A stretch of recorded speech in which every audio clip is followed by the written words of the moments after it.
முன்னாள் அமைச்சர் செந்தில் பாலாஜிக்கு நிபந்தனை அடிப்படையில் ஜாமீன் வழங்கி உச்சநீதிமன்றம் தற்போது தீர்ப்பு வழங்கியிருக்கிறது. இது பற்றி நம்முடைய கருத்துக்களை பகிர்ந்து கொள்வதற்காக பத்திரிகையாளர் அரவிந்த் குணசேகரன் தொலைபேசி வாயிலாக இணைந்திருக்கிறார். வணக்கம் திரு அரவிந்த் குணசேகரன். வணக்கங்க. முன்னாள் அமைச்சர் செந்தில் பாலாஜிக்கு நிபந்தனை அடிப்படையில் தற்போது உச்சநீதிமன்றம் ஜாமீன் வழங்கி உத்தரவை பிறப்பித்திருக்கிறது. உங்களுடைய முதற்கட்ட பார்வை. உச்சநீதிமன்றமானது இன்றைய தினம் முன்னாள் அமைச்சர் தமிழகத்தை சார்ந்த சட்டமன்ற உறுப்பினர் செந்தில் பாலாஜி அவர்களுக்கு ஜாமீனை வழங்கியிருக்கிறார்கள். இதற்கு முன்பாக அமலாக்கத்துறை இவரை சட்டவிரோத பண பரிவர்த்தனை வழக்கில் கைது செய்திருந்தார்கள். சுமார் ஒரு ஆண்டுக்கு மேலாக இவர் கடந்த ஆண்டு ஜூன் மாதம் கைது செய்யப்பட்டிருந்தார். தற்போது ஒரு ஆண்டு 3 மாதங்கள் அவர் சிறையில் இருக்கிறார். எனவே அதிக காலம் அவர் சிறையில் இருப்பதாகவும் அதே போல வழக்கு விசாரணை நீதிமன்றத்தில் இன்னும் துவங்கவே இல்லை. எனவே துவங்காததற்கு முன்பாகவே அவர் ஒரு ஆண்டு 3 மாதம் சிறையில் இருந்திருக்க. எனவே இந்த காலத்தை கருத்தில் கொண்டு நாங்கள் அவருக்கு ஜாமீன் வழங்குகிறோம் என உச்சநீதிமன்றம் இன்றைய தினம் ஜாமீன் வழங்கியிருக்கிறார்கள். பொதுவாக உச்சநீதிமன்றம் வழங்கும் அனைத்து ஜாமீனுமே நிபந்தனை ஜாமீன் தான். ஒரு சில நிபந்தனை விதிப்பார்கள். அதாவது ஷூரிட்டி அல்லது பெயில் பாண்ட் கொடுக்க வேண்டும் என நிபந்தனை விதிப்பார்கள். இந்த வழக்கில் ஷூரிட்டி வழங்க வேண்டும் என தெரிவித்திருக்கிறார்கள். ஷூரிட்டியானது 25 லட்சம் ரூபாய் ஷூரிட்டி என தெரிகிறது. அதே போல இரண்டாவதாக பாஸ்போர்ட்டை போலீசாரிடம் அல்லது நீதிமன்றத்தில் வழங்க வேண்டும் என்ற நிபந்தனை கொடுத்திருக்கிறார்கள். எனவே அவர் பாஸ்போர்ட்டை நீதிமன்றத்தில் சரண்டர் செய்ய வேண்டும். அதே போல மூன்றாவதாக சனிக்கிழமை மற்றும் திங்கட்கிழமைகளில் கையெழுத்திடவும், அதாவது அந்த எந்த போலீஸ் இந்த வழக்கை விசாரிக்கிறதோ அந்த காவல் நிலையத்தில் கையெழுத்திட வேண்டும் என்ற 3 நிபந்தனைகளுடன் அவருக்கு ஜாமீன் வழங்கியிருக்கிறார்கள். அதே போல பொதுவாக இந்த வழக்கில் காலதாமதம் செய்யக்கூடாது, வழக்கு விசாரணையில் உரிய நேரத்தில் பங்கேற்க வேண்டும், அதே போல சாட்சிகளை கலைக்கக்கூடாது என்பது போன்ற ஒரு ஜெனரலான பொதுவான நிபந்தனைகள் தான் இந்த வழக்கிலும் கொடுத்திருக்கிறார்கள். ஆனால் இதில் நாம் மிக மிக உன்னிப்பாக பார்க்க வேண்டியது ஒரு ஆண்டு 3 மாதம் ஒருவர் சிறையில் இருக்கிறார். இது அவர் தண்டனை விதிக்கப்பட்டவர் சிறையில் இல்லை. வழக்கு விசாரணை இன்னும் துவங்கவே இல்லை. வழக்கு விசாரணை துவங்குவதற்கு முன்பாகவே ஒருவர் ஒரு ஆண்டு 3 மாதம் சிறையில் இருப்பது என்பது 15 மாத காலம் சிறையில் இருப்பது என்பது ஆர்டிகல் 21க்கு மிக மிக எதிரானது என்பதை தான் தற்போது உச்சநீதிமன்றம் அடிக்கோலிட்டு அவருக்கு தற்போது ஜாமீன் வழங்கியிருக்கிறார்கள். எனவே அமலாக்கத்துறை இது போன்ற ஒருவரை கைது செய்து தங்களுக்கு twin condition section 45 PMLA twin condition மிகவும் கடுமையான விதிகள் இருக்கிறது, அந்த நிபந்தனைகளை சாட்டிஸ்ஃபை செய்தால் மட்டுமே அவருக்கு ஜாமீன் வழங்க வேண்டும் என்ற கடுமையான ஒரு சட்டத்தை பயன்படுத்திதான் பல்வேறு எதிர்க்கட்சியின் தலைவர்களை அமலாக்கத்துறை தொடர்ந்து கைது செய்து சிறையில் அழைத்து வந்தார்கள். அந்த வழக்கிலும் தமிழகத்திலும் செந்தில் பாலாஜி அவர்களை அமலாக்கத்துறை கைது செய்திருந்தது. எனவே இது ஒரு அரசியல் காழ்ப்புணர்ச்சிக்கான வழக்கு என்பதுதான் எதிர்க்கட்சிகள் தொடர்ந்து பல்வேறு தருணங்களில் தங்களுடைய கோரிக்கையாக முன்வைத்து வந்தன. எனவே உச்சநீதிமன்றம் தற்போது ஒரு மிக மிக முக்கியமான தீர்ப்பை கொடுத்திருக்கிறார்கள். அதாவது அரசியல் சாசனத்தில் ஆர்டிகல் 21 பர்சனல் லிபர்ட்டி என்பது மிக மிக முக்கியமானது. அதற்கு கீழ்தான் அனைத்து சட்டமும். அமலாக்கத்துறையின் prevention of money laundering act என்ற சட்டம் ஆர்டிகல் 21க்கு கீழ்தான். ஆர்டிகல் 21ஐ விட அது உயர்ந்ததல்ல.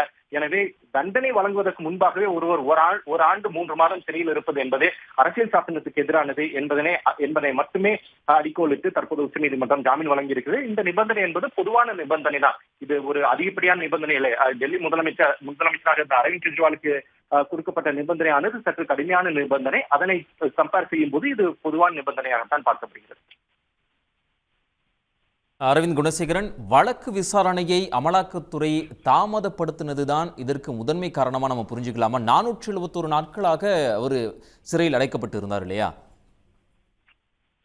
அமலாக்கத்துறை இந்த வழக்கை எப்போது பதிவு செய்தார்கள் என்பதிலிருந்து எடுத்துக்கொண்டால் அமலாக்கத்துறை எப்படி அரசியல் காழ்ப்புணர்ச்சியின் காரணமாக செயல்படுகிறது என்பதை நம்ம தெளிவாக பார்க்க முடியும். இந்த வழக்கானது Chennai CCB Chennai city police அவர்கள் 2018ஆம் ஆண்டு வழக்கு பதிவு செய்கிறார்கள்.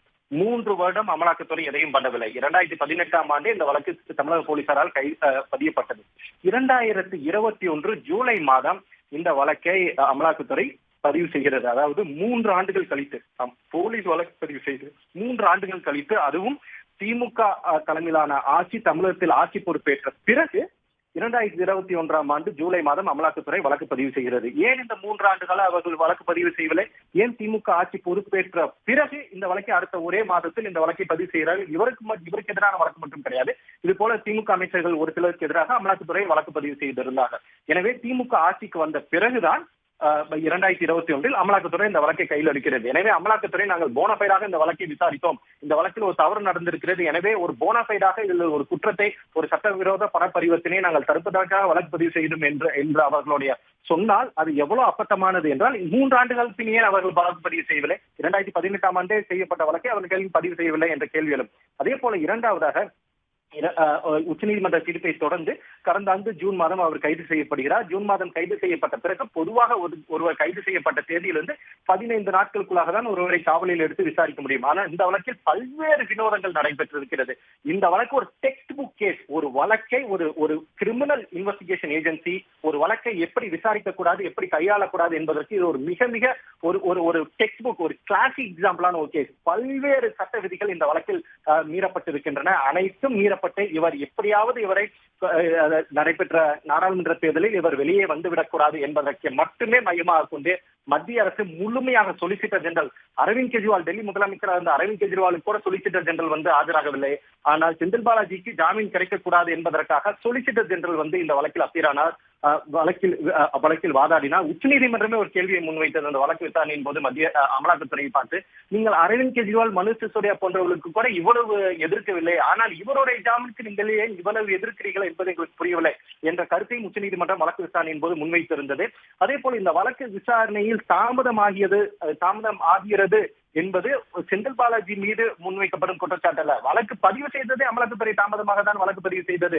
2018 போலீஸ் வழக்கு பதிவு செய்தது. 2021 தான் அமலாக்கத்துறை வழக்கு பதிவு செய்தது. அதனைத் தொடர்ந்து வழக்கு விசாரணை நடைபெறவில்லை. 2023 அவர்கள் கைது செய்கிறார்கள். 2024ஆம் ஆண்டு நாடாளுமன்ற தேர்தல் நடைபெறப் போகிறது. அதற்கு முன்பாக ஒரு 8 மாதத்துக்கு முன்பாக அவரை கைது செய்ய வேண்டும் என கைது செய்கிறார்கள். அதே போல தேர்தலில் வெளிவரக்கூடாது என்பதற்காக தான் அவர் உள்ளே வைக்கப்பட்டிருந்தார் என்பதுதான் தற்போது வெட்ட வெளிச்சமாக தெரியுது. இது அனைத்தையும் ஏற்றுக்கொண்டுதான், அனைத்தையும் கவனத்தில் எடுத்துக்கொண்டுதான் தற்போது உச்சநீதிமன்றமானது அவருக்கு ஜாமீன் வழங்கியிருக்கிறார். விரிவான பார்வைக்கு நன்றி அரவிந்த் குணசேகரன். உடனுக்குடன் செய்திகளை தெரிந்து கொள்ள சன் நியூஸ் பெல் ஐகானை கிளிக் பண்ணுங்க.